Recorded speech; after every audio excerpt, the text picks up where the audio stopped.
en los límites de la Cuarta República, y por eso debo terminar aquí. Desde que asumió Hugo Chávez la presidencia, se acabaron la censura y otras formas de represión a los medios.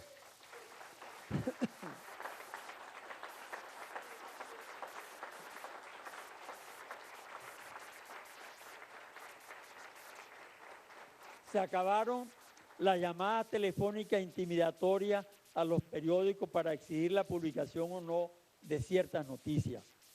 Pero ese proceso de libertades comienza con una constitución aprobada en referéndum popular que no solo prohíbe la censura, sino que lo hace expresamente en dos artículos, los números 57 y 143.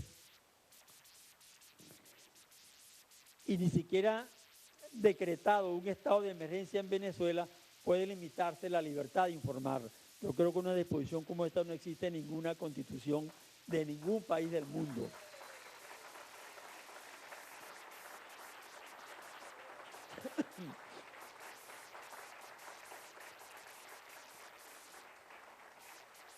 Un conocido periodista norteamericano, Mark Falkov, escribió en un periódico estadounidense el 16 de abril de 2001 que, comillas, a pesar de que algunos editores de periódicos han sido sujetos de amenazas y a pesar de que Chávez se queja amargamente de las críticas de los medios de Estados Unidos, Venezuela disfruta de una sorprendente libertad de prensa.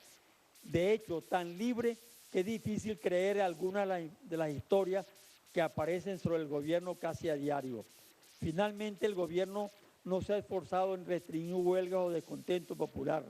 Efectivamente, las calles de Caracas casi diariamente están paradas por manifestaciones populares. Ese panorama apenas ha variado.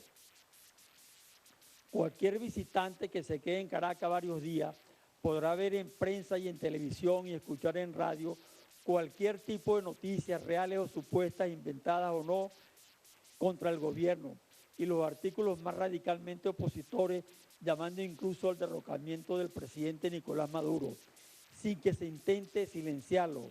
He creído y escrito que ahí en los medios reposa la gran parte de la fuerza del poder y el poder de la oposición.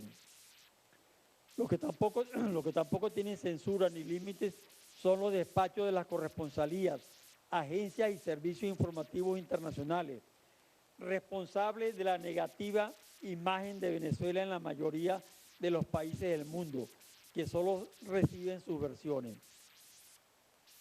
Y a propósito, quiero cerrar con dos hechos.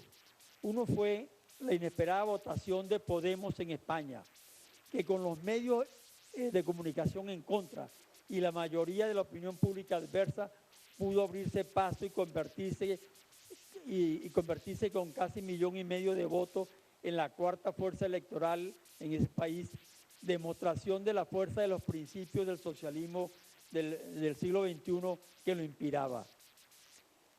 Y el otro hecho menos conocido, cuando se aproximaba la celebración del 19 de abril de 1810, los 200 años, y de los movimientos que le continuaron en Bogotá, Buenos Aires, Santiago y México, CNN abrió una campaña de promoción a los movimientos independentistas, pero inesperadamente colocaban a Venezuela como el último de esos movimientos en julio de 1811, cuando se declara la independencia, con la evidente intención de impedir que la comunidad latinoamericana asociara la historia de hoy con lo sucedido hace 200 años. Después de algunas denuncias, entre ellas la mía, desaparecieron la campaña y nunca más los programas anunciados y tan promocionados aparecieron. De esa manera evitaban que los latinoamericanos asociaran lo que había ocurrido en 1810, donde Venezuela fue vanguardia y promotor de los movimientos de independencia, con lo que ha ocurrido en los años más recientes. Bueno, apenas algunos ejemplos de la censura contra Venezuela que ejerce el poder mediático mundial. Con eso quiero cerrar y agradecerles los aplausos.